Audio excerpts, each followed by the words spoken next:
Muito bem, queridos, diz assim, Jonas capítulo 3. Veio a palavra do Senhor segunda vez a Jonas dizendo: Desponte, vai à grande cidade de Nínive, e proclama contra ela a mensagem que eu te digo. Levantou-se e foi Jonas e foi a Nínive, segundo a palavra do Senhor. Ora, Nínive era cidade muito importante diante de Deus e de 3 dias, para percorrê-la. Jonas começou a percorrer a cidade, caminho de um dia, e pregava e dizia: ainda 40 dias.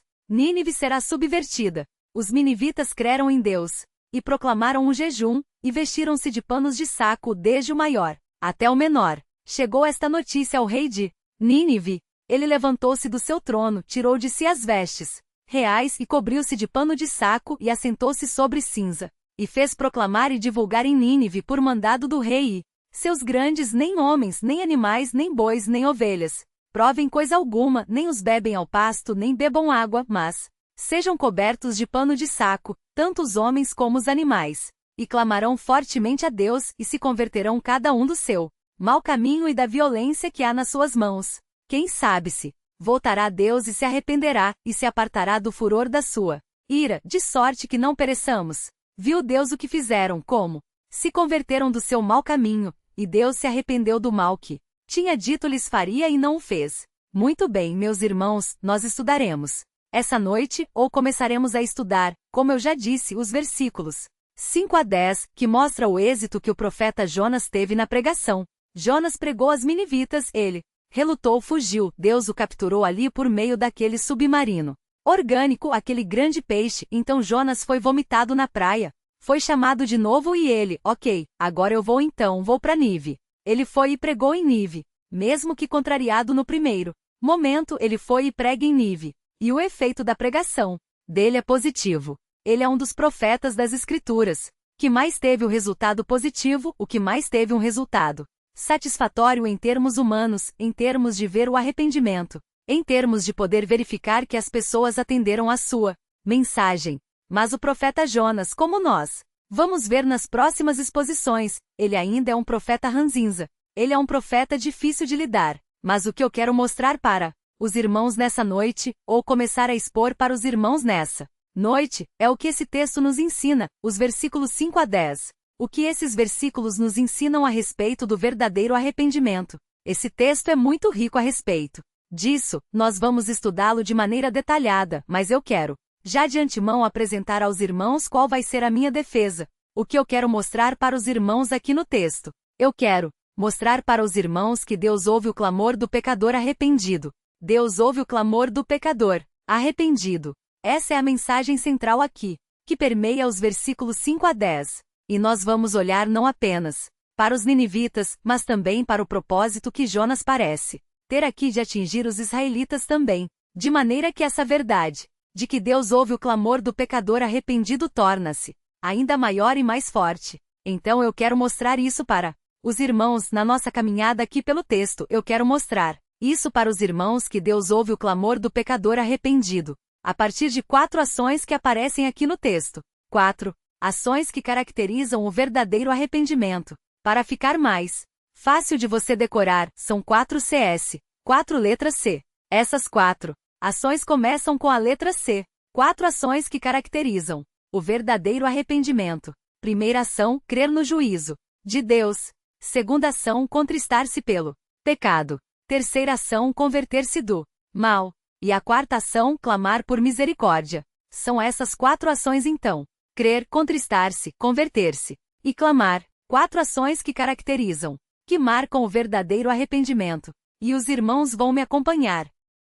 Aí hoje, nessas 2 primeiras ações, nós vamos apresentar apenas as 2 primeiras ações que aparecem aqui dos versículos 5 até o 8. Nós vamos caminhar só esse pouquinho hoje, porque na próxima vez que nós estivermos em Jonas, eu quero, além de terminar de expor os versículos 9 e 10 no próximo encontro, eu quero também mostrar o que o Novo Testamento diz a respeito do arrependimento, especialmente pensando em 2 Coríntios 7, um texto que eu creio que seja muito importante para a nossa compreensão do verdadeiro arrependimento. Mas nós vamos estudar isso só numa próxima ocasião. Hoje nós veremos que uma das ações do verdadeiro arrependimento é crer no ajuízo de Deus. É a primeira ação. E depois nós Veremos também que uma outra ação é contristar-se pelo pecado. Nós vamos abordar isso aqui nesses versículos. Então acompanhem comigo. Se há gente aí no seu sofá, não perca o foco, mantenha-se concentrado. Mantenha-se aí atento, nós estamos diante da palavra de Deus e agora nós vamos explicar o que esses versículos nos ensinam para hoje, ok? Veja lá então a primeira ação que caracteriza o verdadeiro arrependimento, o primeiro C, que é crer no juízo de Deus. O versículo 5 começa assim: os ninivitas creram em Deus. E quando nós chegamos nessa afirmação, que os ninivitas creram em Deus, nós precisamos nos perguntar: o que significa crer aqui? Porque pode ser que nós tenhamos, num primeiro momento, um conceito comum, e não errado, mas que esse crer em Deus significa que eles se converteram a Jahvé, que eles se tornaram prosélitos, ou seja, que eles se tornaram judeus sendo gentios, que eles se converteram ao judaísmo. Quando nós lemos aqui que os ninivitas creram em Deus, uma das possibilidades, um dos significados dessa expressão pode ser: esse é o significado mais comum que nós lemos aqui e pensamos nisso, que os ninivitas passaram a adorar a Deus, abandonaram os seus deuses, abandonaram o politeísmo, deixaram as suas divindades de lado, abandonaram tudo isso e passaram então a seguir ao Deus de Israel. Essa é uma possibilidade desse entendimento aqui. E inclusive muitas pessoas, muitos pregadores honestos, pregadores sérios da Escritura, usam esse trecho, o livro de Jonas como um todo. Mas esse trecho da conversão dos ninivitas para incentivar o movimento missionário transcultural, porque Jonas era um israelita, foi para outra nação, foi lá para a Síria, cuja capital era a cidade de Nínive. A Jonas foi para lá, uma grande cidade de Nínive, uma cidade central ali na Síria. A Jonas vai para lá, prega, e aquelas pessoas todas se convertem. Nós temos uma conversão em massa acontecendo aí. E algumas pessoas dizem, alguns pregadores usam esse texto para justificar ou para ilustrar, embasar, grandes avivamentos espirituais que aconteceram ao longo da história. Você já deve ter ouvido essa expressão, grande avivamento.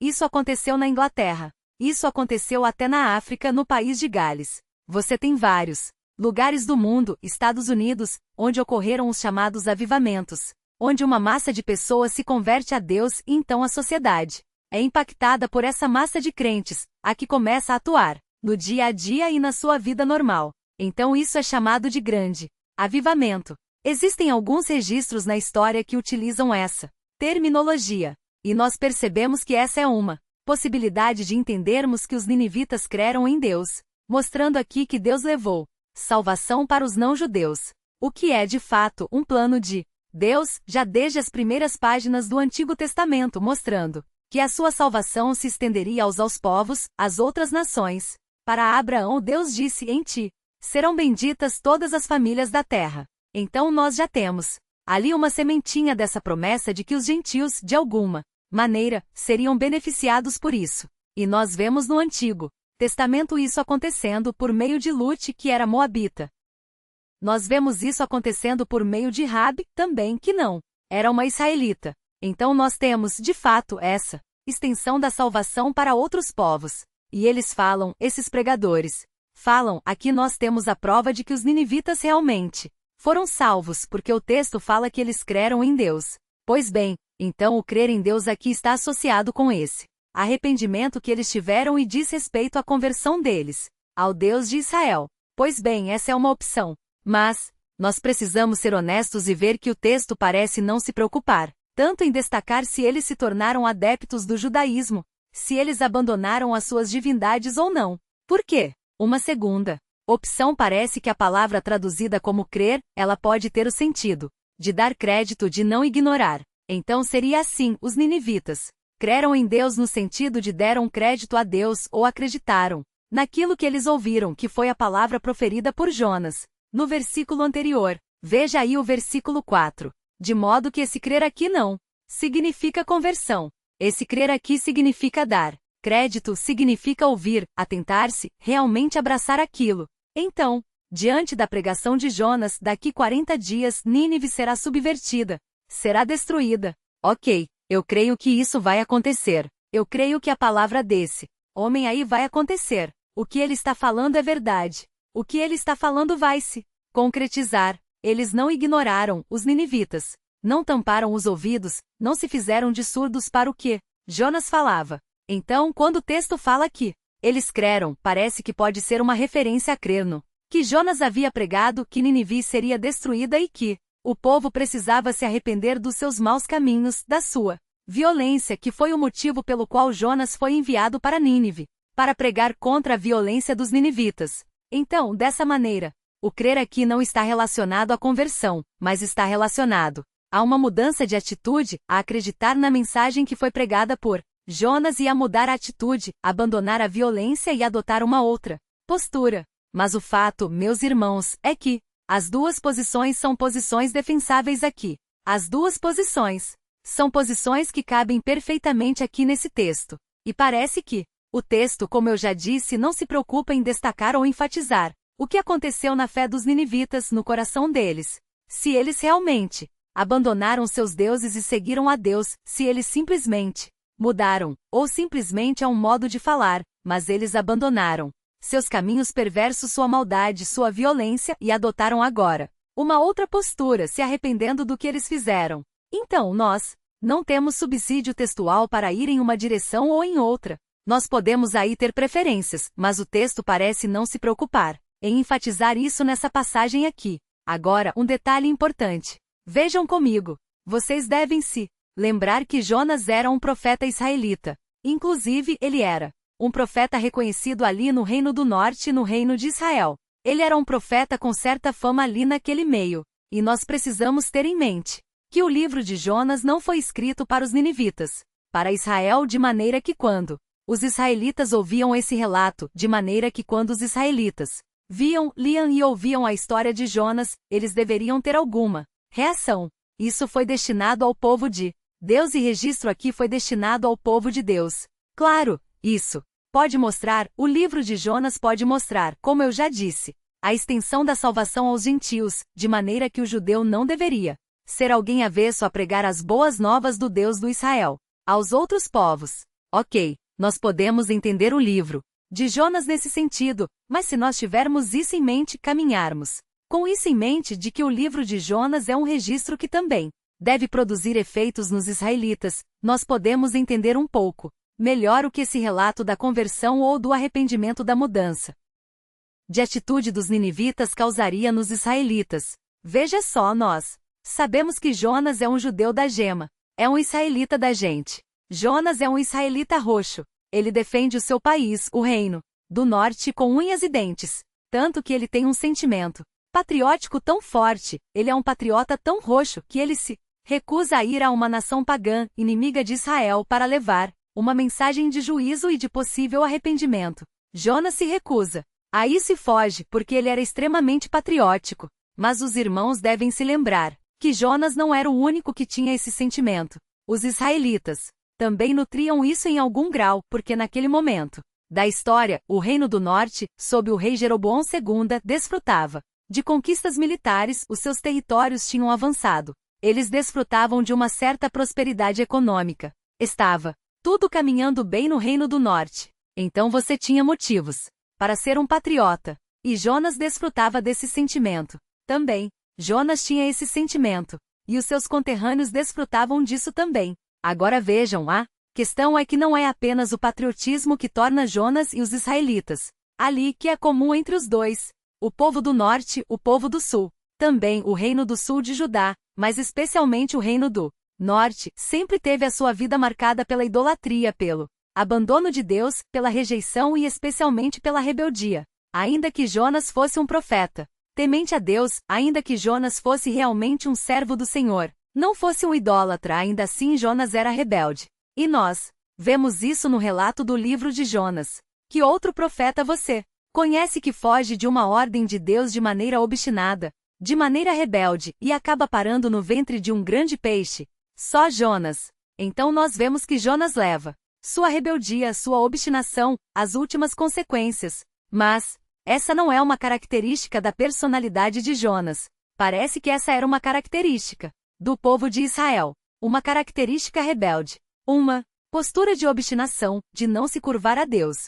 E no caso de Israel, essa rebeldia era mais severa do que em Jonas. Por quê? O povo de Israel durante o povo ali do norte do reino do norte, durante o reinado de Jeroboão II e dos outros reis de Israel. Também sempre foi um povo que se afastou do Senhor e deu lado à idolatria, ao paganismo. Para os irmãos terem em mente uma linha cronológica mais ou menos desenhada, o ministério de Jonas acontece muito próximo do ministério do profeta Amós e do profeta Oséias. São momentos muito próximos do ministério, a diferença é de alguns anos. Então você tem uma proximidade muito grande do ministério do profeta Jonas a Nínive, inclusive a Israel, o ministério de Amós e o ministério de Oséias. Esses dois profetas, Amós e Oséias, se os irmãos depois lerem em suas casas os livros desses profetas, os irmãos verão que grande parte, boa parte, das denúncias feitas em Osia e Amós dizem respeito ao paganismo, ao abandono de Israel ao Deus, a verdadeira Israel estava entregue ali à idolatria, havia abandonado a sua fidelidade a Deus. E Oséias e Amós, parte das suas profecias são dirigidas ao povo de Israel, a esses homens que haviam abandonado a Deus e estavam seguindo os ídolos de maneira rebelde, de maneira obstinada. E esses profetas anunciam o juízo iminente de Deus contra Israel, lembrando de que lá atrás, lá em Deuteronômio, nós vemos que se o povo continuasse em idolatria, eles seriam punidos por Deus. Deus os levaria aí para cativeiro, Deus tiraria suas proteções, Deus não abençoaria a terra, Deus não mandaria chuva, tudo seria um caos caso o povo fosse idólatra. E Oséias e Amós lembram disso e falam: olha, vocês estão abandonando o Senhor. Então há um juízo iminente vindo sobre vocês. E com esse pano de fundo em mente, então lembre-se, o ministério de Jonas acontece nesse período. Um sentimento patriótico, rebeldia, idolatria no caso de Israel. Abandono do Senhor. Com esse pano de fundo em mente, nós podemos ler o livro de Jonas e vislumbrar possíveis reações dos israelitas ouvindo esse relato aqui. Quando eles viam o livro de Jonas, liam o livro de Jonas, ouviam a leitura do livro de Jonas, o que eles pensavam? Bom, eles podiam pensar aqui em um contraste. Como assim? Bom, parece que fica claro quando nós colocamos essas verdades aí lado a lado, esse pano de fundo e o livro de Jonas, quando nós colocamos tudo isso junto, nós percebemos que fica claro aqui que o arrependimento de Nínive, mesmo que limitado ao campo das ações, ou seja, vocês não devem mais ser violentos, vocês devem ter uma outra postura. Agora, a maldade de vocês deve ser abandonada, a postura de vocês deve ser outra. Mesmo que o arrependimento dos ninivitas seja focado nas suas ações, sem necessariamente envolver a conversão de coração ao Deus de Israel, ao abandono dos outros deuses e tudo mais, mesmo que seja focado nas ações dos ninivitas, mesmo assim, nós percebemos que a postura deles é melhor que a do Israel rebelde. A postura desse povo, de ouvir a mensagem de Jonas e de prontamente responder positivamente a ela, abandonando a sua violência, é uma resposta melhor que a resposta dos israelitas que tinham os ministérios proféticos ali, a Deus, e o povo não voltava. Continuava em idolatria, continuava em rebeldia. Então nós percebemos aqui um contraste, e é um contraste que já apareceu no livro de Jonas. Se os irmãos se lembrarem, no finalzinho do capítulo 1 do livro de Jonas, nós temos a figura dos marinheiros. Os marinheiros eram pagãos, mas parece que eles sim se converteram a Deus, porque fala que eles temeram a Deus, inclusive depois ofereceram até sacrifícios a Deus. Então parece que os marinheiros realmente se converteram, pelo uso da expressão temeram a Deus, mas é também um contraste com o próprio Jonas. Vejam, Jonas, como os israelitas, estava sendo rebelde, estava sendo obstinado, e falava que temia a Deus, enquanto que os pagãos, os marinheiros pagãos, tinham mais temor a Deus do que Jonas. Então vejam, tem um contraste ali também. Um pagão tem uma postura mais condizente, mais correta do que um servo de Deus. E no capítulo 3, olhando para os ninivitas, nós percebemos a mesma coisa, um padrão que parece se repetir no livro de Jonas. Nós vemos aqui que os ninivitas, que eram pagãos, têm uma postura mais correta, uma postura melhor do que os servos de Deus, no caso Israel, que permanecia na sua rebeldia, na sua obstinação. Nesse pano de fundo que nós percebemos então. Nós aprendemos a partir disso, que o que esse texto ensina para nós é que o povo deveria olhar para o exemplo dos ninivitas e aplicar aquele pronto arrependimento a si. Mas no caso de Israel, o povo da aliança, esse arrependimento não era apenas um arrependimento de ação, envolvia sim ação, mas era um arrependimento que envolvia abandono da idolatria, envolvia submissão à lei de Deus, e todo o resto era um arrependimento muito mais profundo. Mas o arrependimento dos ninivitas serve como um protótipo,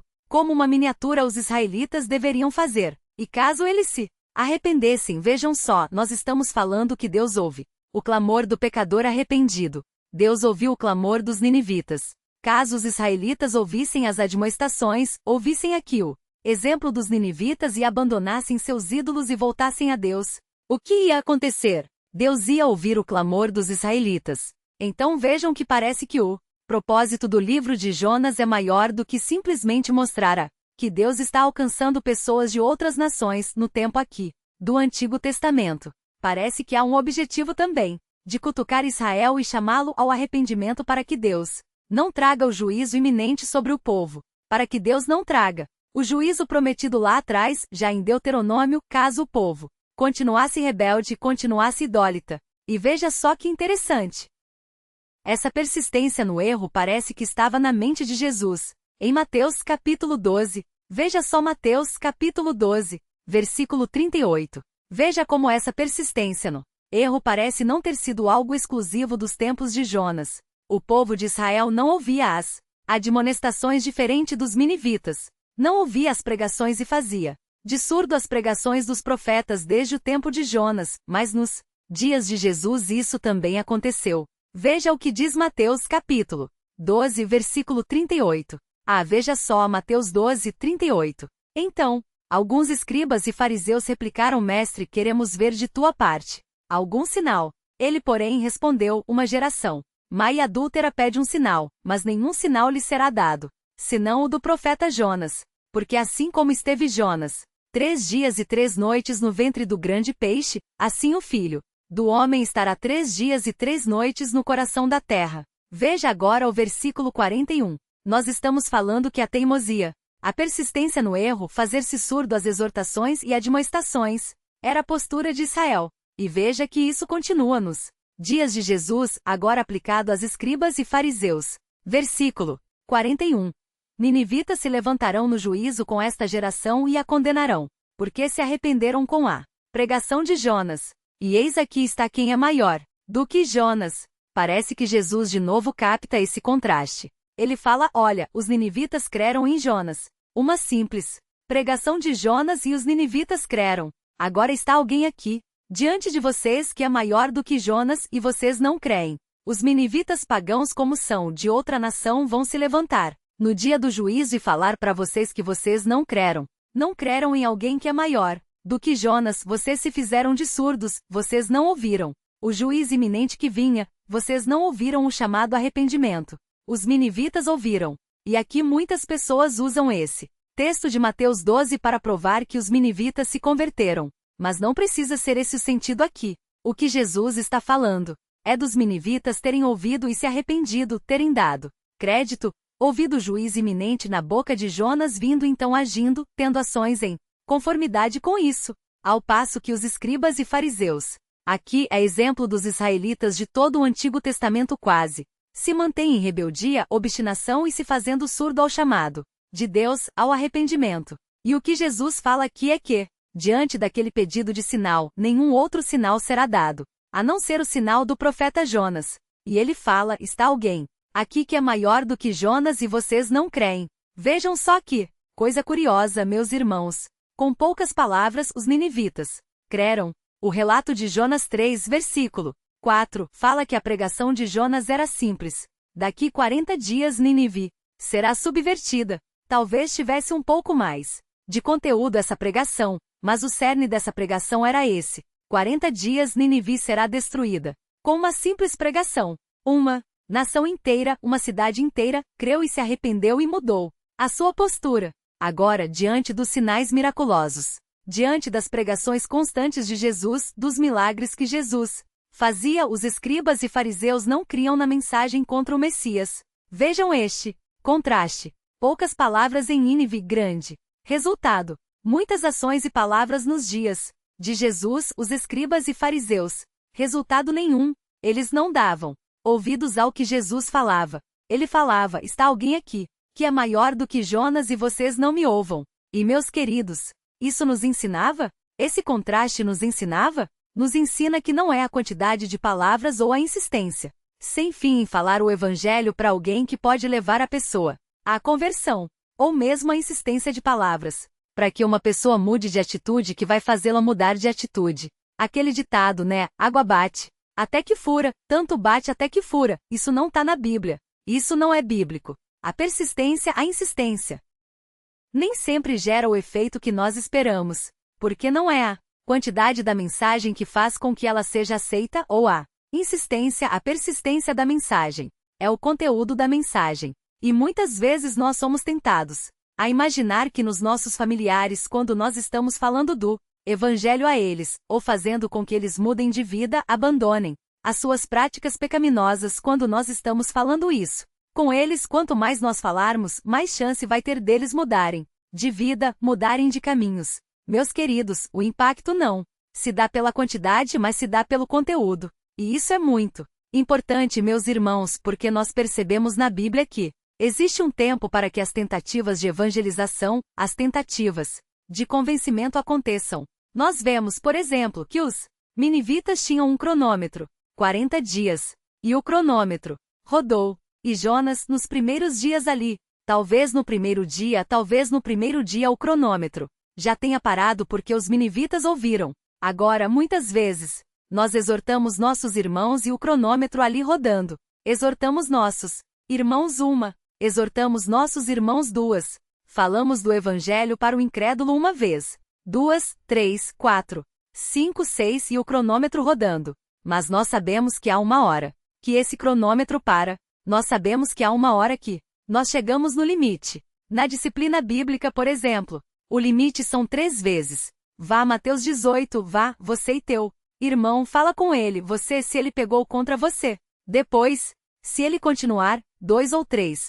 Se ele ainda continuar, leva à igreja. O cronômetro parou. Agora nós vamos adotar uma outra postura. Nós percebemos então que não é a insistência infinita que faz isso. Tampouco é a magnitude dos sinais, das maravilhas que acontecem, aquela coisa pirotécnica. Não, é o impacto que o conteúdo da mensagem traz. É o impacto que o evangelho, que a escritura, que a palavra de Deus traz. Não é necessariamente a insistência pela insistência. Não é isso. Nós percebemos isso aqui nesse contraste entre os ninivitas e entre os escribas e fariseus dos tempos de Jesus. Mas eu quero dizer que você que está aí nos assistindo, você pode estar nessa posição de incredulidade. Você pode estar assistindo às nossas lives desde o começo da quarentena. Você pode estar frequentando a nossa igreja desde antes do isolamento social. Você pode estar ouvindo o evangelho, ouvindo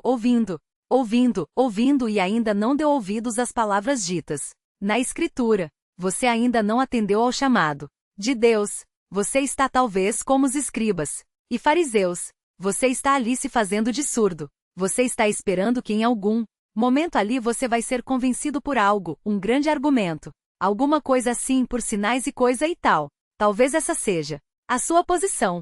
Talvez você continue rebelde. Talvez você continue obstinado. Talvez você continue nessa posição de incredulidade, como os israelitas e como os escribas e fariseus. Você está ouvindo a palavra de Deus hoje. Hoje você está ouvindo a pregação do evangelho. E você pode ter a postura de um escriba e fariseu ou a postura de um ninivita. Você pode ter a postura de alguém que continua recusando deliberadamente, obstinadamente, a salvação do Filho de Deus, Jesus Cristo, ou alguém que ouve e atende a isso. Você pode ser um crente que continua afastado da igreja, vivendo em pecado e continua obstinado nisso, ou ouvindo essa palavra prontamente falar, não, acabou. Acabou aqui agora, eu não preciso que o cronômetro continue rodando. Eu vou me arrepender nesse momento como os ninivitas. No dia do juízo, como Jesus diz aqui, você poderá estar sendo acusado pelos ninivitas. Os ninivitas podem falar de você. Esse, diferente de nós, não teve uma pronta crença no juízo de Deus. Não teve. Não teve uma postura pronta. Não acreditou nisso de pronto. E então viveu em decorrência disso. Talvez você seja acusado pelos ninivitas, junto com os fariseus escribas aqui. Ou você pode ter uma postura como a dos ninivitas. Arrependimento. Abandone o seu pecado, abandone os seus ídolos, volte-se a Deus. Mas nós percebemos, como eu disse, a simplicidade, a prontidão da ação dos ninivitas. Vejam, os ninivitas, diante da pregação de Jonas, eles não ficam buscando justificativas, eles não ficam tentando argumentar com Jonas, eles não ficam tentando ali esmiuçar o que Jonas queria dizer, eles simplesmente ouvem aquela mensagem de juízo e creem de maneira muito rápida, de maneira muito veloz, uma pronta obediência. Eles creram e se arrependeram. E essa postura pagã dos ninivitas, uma postura de um povo pagão, melhor dizendo, essa postura de um povo pagão muitas vezes não é a nossa postura. Talvez você seja aquela pessoa, aquele crente que é exortado e começa a justificar-se. Nunca ouve de primeira exortação, nunca aceita de pronto. Você fica tentando se justificar, você fica dando explicações, você fica cobrando as pessoas. Ah, mas vem cá, isso é comigo. Mas tem aquelas outras pessoas. Olha, tem aquela outra pessoa. Ali, eu fiz isso, mas aquela pessoa começou. Talvez você seja uma pessoa que não tenha uma pronta obediência como os ninivitas tiveram aqui, um pronto arrependimento. E aí? Você fala não, é a minha personalidade, eu preciso de tempo para pensar. Diante da iminente destruição, meu amigo, não tenho o que pensar. Aqui, é rápido, é veloz. E diante da disciplina de Deus, diante da exortação do povo de Deus, diante do espelho da Escritura, você não tem também que ficar demorando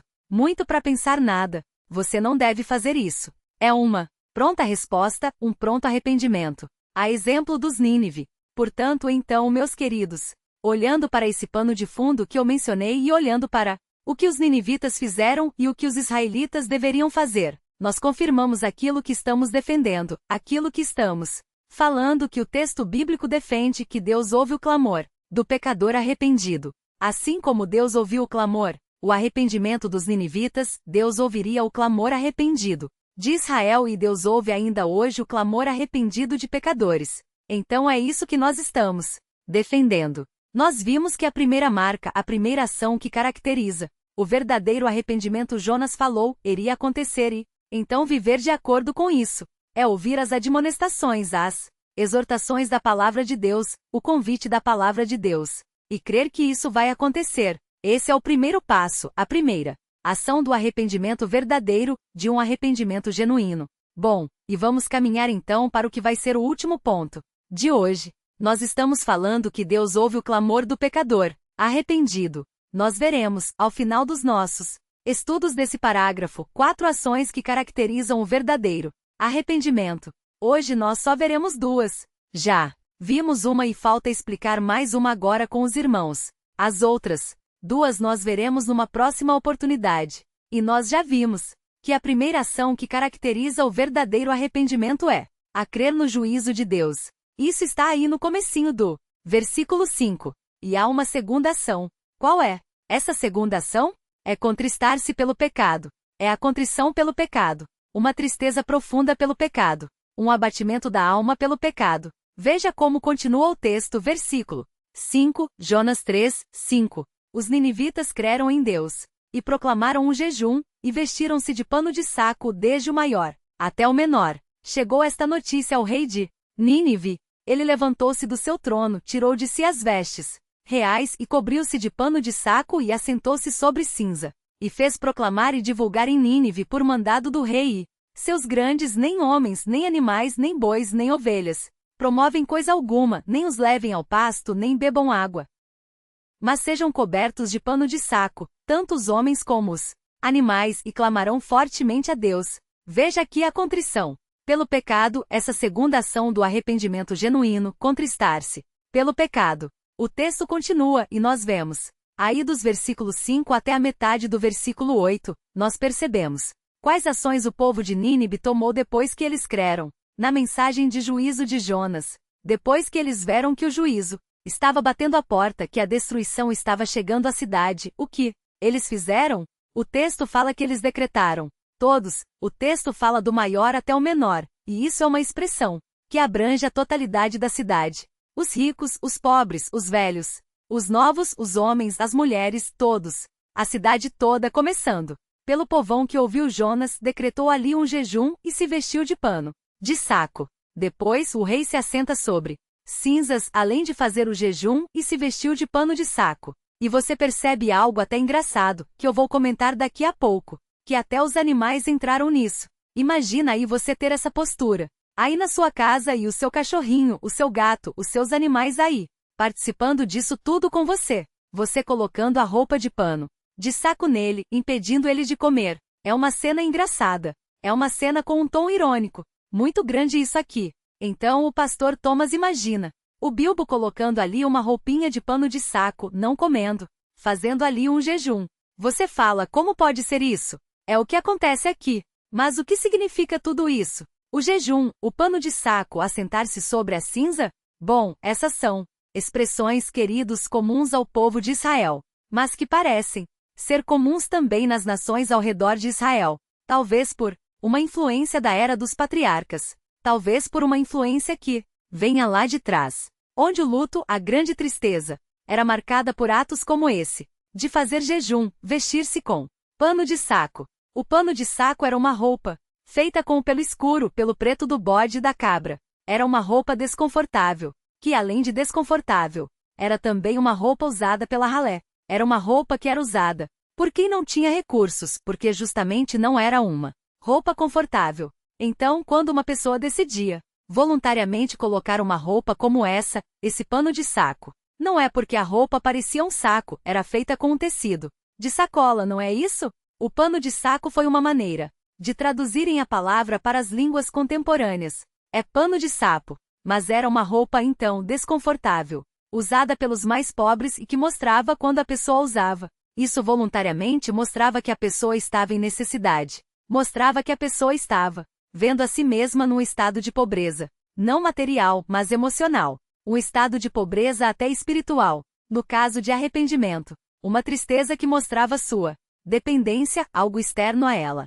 Ela está destruída, dependente, necessitada. E as cinzas que nós vemos assentar-se sobre a cinza e passar cinza na cabeça, jogar cinza na cabeça. A ideia é mostrar a desolação, de novo, a destruição, o estado de calamidade emocional, calamidade espiritual no que a pessoa se encontra. Essas expressões de luto, de tristeza, até de arrependimento, são expressões que nós vemos perpassando o Antigo Testamento todo. Desde a época dos patriarcas, nós percebemos já esses costumes sendo apresentados e depois, eles vão ficando mais frequentes. Não é exclusivo do povo de Israel. Parece que era algo comum das outras nações. Ou pode ser que os ninivitas, querendo abrandar a ira do Deus de Israel, adotaram uma postura comum dos israelitas. Pode ser isso também, mas parece mais certo que era um costume normal das nações ali ao redor, talvez por uma influência da era patriarcal, antes disso até, um costume cultural que era comum. E é curioso nós observarmos que o movimento começa no povão, chega até o palácio, de maneira que o rei, o texto fala que o rei, no versículo 6, fala que o rei de Nínive, aqui rei de Nínive, a cidade de Nínive não é que cada cidade tinha um rei. Possivelmente aqui quando fala rei de Nínive, está pensando no rei da Síria. É uma expressão que a partir da capital de um reino, você fala que o rei domina sobre todo o reino. É como se no Brasil nós falássemos que o Bolsonaro é presidente de Brasília. Por ser presidente de Brasília, é evidente que nós estamos falando que ele é presidente do Brasil inteiro. Então parece que há uma expressão semelhante aqui. Pode ser que rei de Nínive seja uma expressão para falar que era o rei do Império Assírio.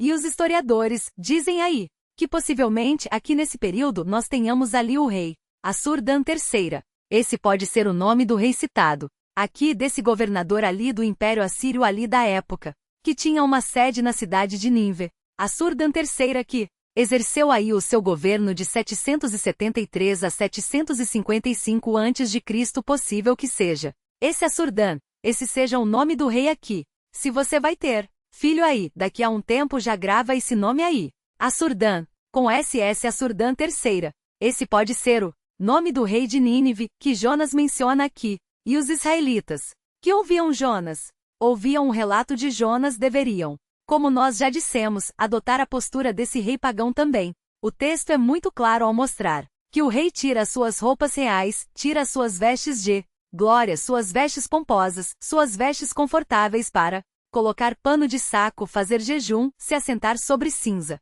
Ele está desolado. E essa deveria ser a postura do povo de Israel também. Um povo que, lembre-se, naqueles dias, desfrutava de prosperidade, desfrutava de avanços militares. Então era um povo que deveria cair na real e desvestir-se, tirar essa polpa toda e humilhar-se, como esse rei fez aqui. Aliás, é isso que é arrependimento. Aqui nós temos a ilustração viva do que é o verdadeiro arrependimento. É você sair de uma posição de glória e ir às cinzas. É você sair de uma posição de autossuficiência e ir às cinzas. Isso é arrependimento. É você declarar a sua incapacidade, a sua necessidade da misericórdia de Deus, a sua dependência do Senhor e a sua profunda tristeza pelo pecado. É isso que o rei faz aqui. Ó, rei, tira suas vestes, sai do seu trono e vai para o pó. Vai para as cinzas. Isso é um elemento que compõe o verdadeiro arrependimento. Aqui nós temos o arrependimento ilustrado. Sair do trono e ir às cinzas. Mostrando com isso que o rei não quer usar de qualquer privilégio para conseguir o favor de Deus. Ele nem pode usar qualquer privilégio para isso. Quando ele veste essa roupa, ele está mostrando que os privilégios não valem de nada. Eu estou triste. Eu estou contristado pelo meu pecado. Eu estou arrependido. Eu dependo desse Deus que Jonas está falando. E eu quero mudar o rumo aqui dessa nação. Começar em mim. E nós percebemos, queridos, que essa postura do rei é uma postura que toma um caráter maior. É uma postura que do povo chega até ele e dele volta para a nação toda. Veja a sequência no versículo 7. Nem homens, nem animais, nem bois. Eu quero chamar a sua atenção para esse detalhe. Esse detalhe não é a ênfase do texto. Esse detalhe não é o objetivo de Jonas aqui, mas é um detalhe que chama a nossa atenção e que nós podemos aprender algo com isso. O que nós aprendemos aqui? Nós percebemos que essa movimentação toda começou no povão. O rei baixou um decreto, baixou uma portaria lá, baixou uma lei que fazia com que os moradores de Nínive se curvassem, se arrependessem ali do que eles fizeram e se curvassem diante daquela decisão que o rei havia tomado. Isso não foi nada forçoso. O povo não foi forçado a fazer isso porque, como eu disse, isso veio do povo. O rei só institucionalizou isso. O rei legalizou. O rei deu um caráter oficial a isso, para que toda a cidade de Níveis tivesse essa postura. E nós percebemos aqui um princípio curioso. Nós percebemos aqui, preste atenção, um princípio interessante. Nós vemos aqui ilustrado novamente um princípio interessante de que o arrependimento de uma nação toma força legal por meio dos seus líderes. O que eu quero dizer com isso? Os líderes da nação têm o poder de conduzir o povo ao arrependimento. Os líderes de uma nação têm em suas mãos mecanismos, ferramentas que podem mudar a rota da nação, que enquanto o povo caminha para maldade, enquanto o povo caminha para violência, os reis vendo aquilo e às vezes vendo, como o caso de Nínive, a resposta do povo, a mudança do povo, os reis têm em suas mãos mecanismos. Os governantes têm em suas mãos mecanismos legais para ampliar isso, oficializar isso e dirigir a nação naquele outro sentido. E por que esse princípio é importante? Por que nós percebemos isso? Bom, nós estamos no meio de uma pandemia onde nós vemos os nossos governantes mais jogando contra do que a favor do povo. Nós estamos no meio de uma crise onde nós vemos os governantes fazendo, de maneira sádica, um jogo político terrível. Nós vemos governantes que veem o sofrimento do povo, governantes que, já não de hoje, né? A corrupção já é antiga no nosso país. Já é de longa data no nosso país. E os governantes vendo vários setores da sociedade querendo mudar o rumo do país. Vários setores da sociedade falando, nós queremos ir em outra direção. Nós não queremos mais corrupção. Nós não queremos mais roubo. Nós não queremos mais esse tipo de coisa. Vários setores, várias áreas da sociedade pedindo por isso. Não todos, é fato, mas muitas pessoas pedindo por isso. E os governantes, ao invés de usarem os seus recursos, ao invés de usarem os mecanismos que têm para institucionalizar esse desejo do povo, para levar adiante esse novo rumo, o que eles fazem? Eles pegam isso, ignoram e continuam na sua glória e não baixam decreto nenhum, como o rei de Nínive fez aqui. Nós percebemos, queridos, que no Brasil nós precisamos de uma liderança que seja exemplo. Não só no Brasil, qualquer outra nação. Nós precisamos de uma liderança que seja exemplo. Não necessariamente uma liderança que seja cristã, de crentes ali, mas uma liderança que tenha valores, lutam por esses valores e que colocam a sociedade nos trilhos desses valores que mudam o rumo da nação como os líderes de nível. Isso precisa começar de cima. Não tem jeito. Essa é a grande pedra no nosso sapato. Os nossos líderes não estão nem aí. Eles não querem mudar alguma das coisas. E, portanto, eles não são exemplo. Veja o livro de Neemias. Eu gosto muito do exemplo de Neemias, capítulo 5. Em Neemias 5 nós vemos o exemplo do governador Neemias numa época de crise, em que o povo estava ali reconstruindo os muros de Jerusalém e começou a ter abusos econômicos acontecendo ali. Nós vemos a usura sendo praticada no povo de Jerusalém, nas pessoas de Jerusalém. E veja a postura do governador Neemias. Versículo 13, Neemias 5, 13. Também sacudiu meu regaço e disse assim: o faça Deus. Sacuda de sua casa e de seu trabalho a todo homem que não cumprir esta promessa. Seja sacudido e despojado, e toda a congregação respondeu amém. E louvaram o Senhor, e o povo fez segundo a sua promessa. Também, desde o dia em que fui nomeado seu governador na terra de Judá, desde o 20º ano até o 32º ano do rei Artaxerxes, 12 anos, nem eu nem meus irmãos comemos o pão devido ao governador, mas os primeiros governadores que foram antes de mim oprimiram o povo e lhe tomaram pão e vinho, além de 40 siclos de prata. Até os seus moços dominavam sobre o povo. Porém, eu não fiz assim por temor, por causa do temor do Senhor. Antes, também na obra deste muro, fiz reparação e terra nenhuma compramos, e todos os moços se ajuntaram ali para a obra. Também 150 homens dos judeus e dos magistrados e dos que vinham a nós dentre agentes que estavam ao nosso redor eram meus hóspedes. O que se preparava para cada dia eram boi e 6 ovelhas escolhidas. Também à minha custa eram preparadas aves, e de 10 em 10 dias muito vinho de todas as espécies. Nem por isso exigia o pão devido ao governador, porquanto a servidão deste povo era grande.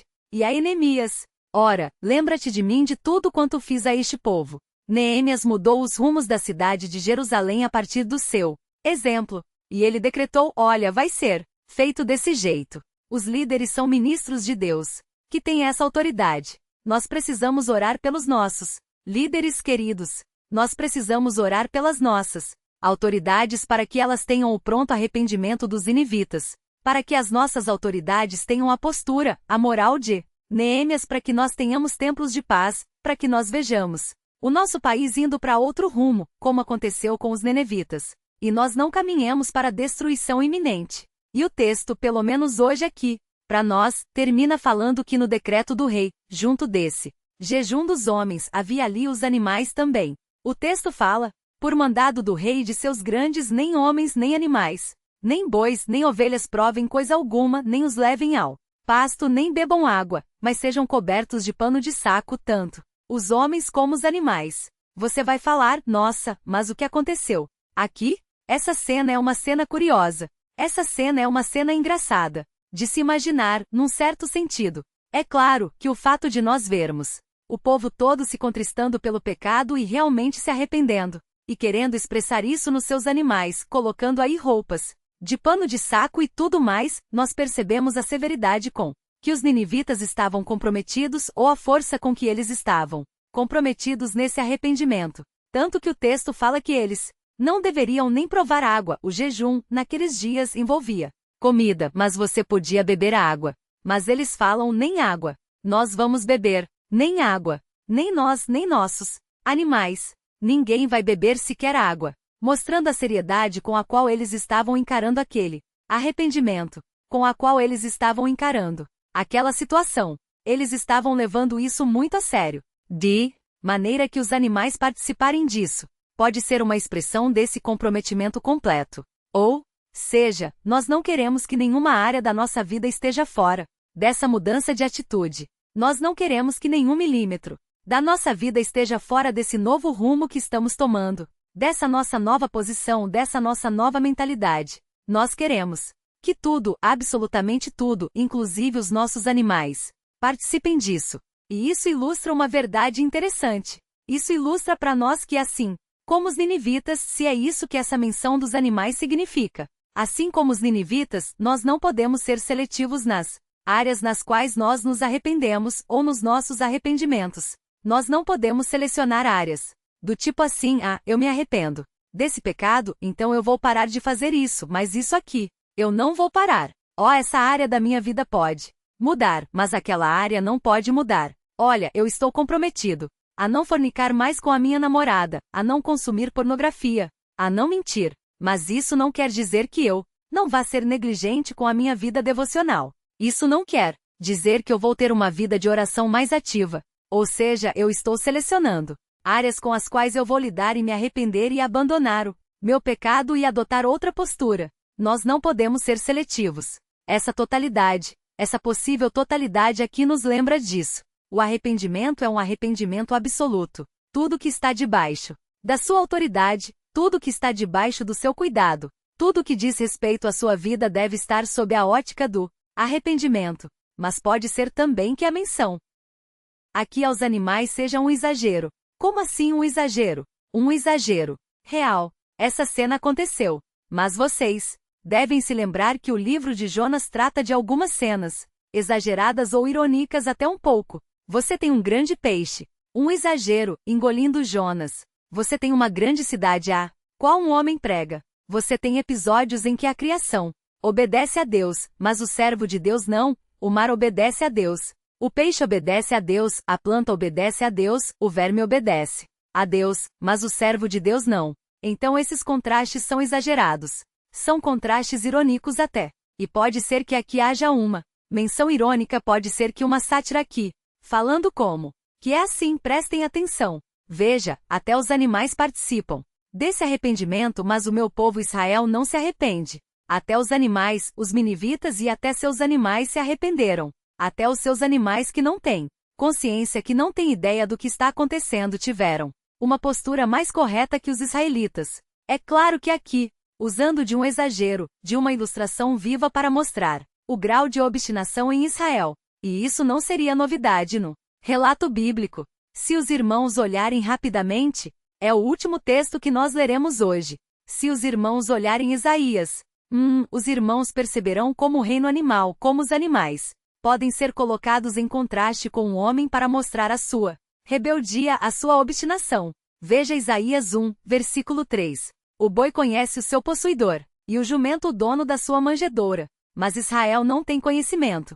O meu povo não entende. Ou seja, até o boi e o jumento sabem que eles precisam do dono, sabem onde eles conseguem comida. Mas Israel, o meu povo, gente, não entende esse tipo de coisa. Eles são rebeldes, eles são mais obstinados e mais burros, são mais limitados, são mais rebeldes do que os animais. Eles não se tocam no que eles têm que fazer, até os animais se tocam. Então pode ser que Jonas esteja ilustrando isso aqui. Então, olha, até os animais tiveram uma postura mais condizente com o que Deus espera do que os israelitas. Aqui de uma maneira dramática, ilustrada por um exagero. Por isso nós dissemos que a segunda postura do verdadeiro arrependimento é o contristar-se pelo pecado.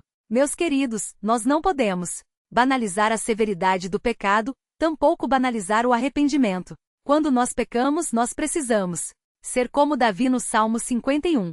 Senhor, restaure os ossos que o Senhor quebrou. Restaure o meu ânimo, restaure o meu espírito. Eu pequei contra ti, somente. Em pecado me concebeu minha mãe. Senhor, o Senhor será justo se o Senhor executar o seu juízo contra mim. Nós não podemos banalizar a força do pecado. Nós precisamos nos contristar, nos entristecer. Nós precisamos lembrar do que o pecado fez no homem e quanto o pecado custou para nossa salvação. Talvez você que está aí nos assistindo, talvez você seja um pecador que ainda não parou para pensar nisso. Eu sou um pecador também, mas um dia eu olhei para a cruz e eu vi o preço do meu pecado lá. E Deus tratou com severidade o meu pecado. Deus tratou com força o meu pecado na cruz ao enviar seu filho para morrer no meu lugar. Então, se você é esta pessoa que ainda não olhou para a cruz, olhe agora. Olhe para a cruz e fale: Senhor, o meu pecado é muito grande. O meu pecado é muito grande. O meu pecado merece a punição do Senhor. O Senhor é um Deus santo, é um Deus justo, é um Deus bom. Senhor, eu confio na cruz de Cristo. O Senhor tratou o problema do pecado na cruz. Então, por favor, Pai, aplica isso a mim. aplica o benefício da salvação a mim, e ajuda-me agora a ter uma vida de santidade que não menospreza o pecado, que não diminui o pecado, que não trata o pecado como algo banal, mas que é exemplo dos ninivitas. Eu me arrependa de pronto e tenha real tristeza pelas minhas ações, de maneira que a minha mentalidade mude, o meu trato com o Senhor mude, e a minha vida tome outro rumo, assim como os ninivitas tomaram outro rumo. Portanto, olhando para tudo isso que nós vimos, nós podemos afirmar que Deus ouve o clamor do pecador arrependido. Deus ouviu o clamor dos ninivitas, e Ele pode ouvir o seu clamor ainda hoje.